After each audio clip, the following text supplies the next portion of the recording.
Ahoj, já jsem Jitka z týmu Open Lab Biologického centra v Českých Budějovicích. V tomhle videu se dozvíte, co to je projekt Open Lab, proč je fajn ho podpořit a jak tenhle zaběhnutý koncept funguje v zahraničí. Když jsem se dozvěděla, že se tady chystá projekt Open Lab, tak jsem zajásala, protože se těším, že naše šikovné studenty můžou vodit do laboratoře, kde si oskouší opravdickou vědu. What I love most at the Vienna Open Lab is actually that sometimes you really realize that you spark the enthusiasm or passion in some people for science. It gives pupils the insight into the everyday work of a scientist, and they see career opportunities because they are at an age where they think about, should I study biology or genetics or whatever.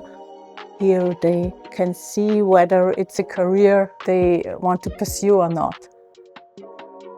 České Budějovice patří díky přítomnosti univerzity a biologického centra k jednomu z center vzdělanosti a vědeckého bádání v Česku a přitom zatím nedisponují takovou vzdělávací laboratoří.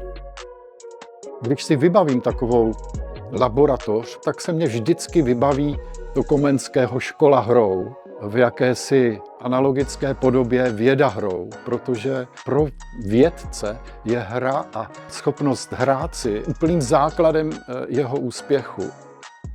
Tomu projektu přejeme a moc doufáme, že se podaří získat prostředky, které jsou na vybudování Open Labu potřeba. My chceme být u toho a chceme pomoci vzdělávací laboratoři na svět.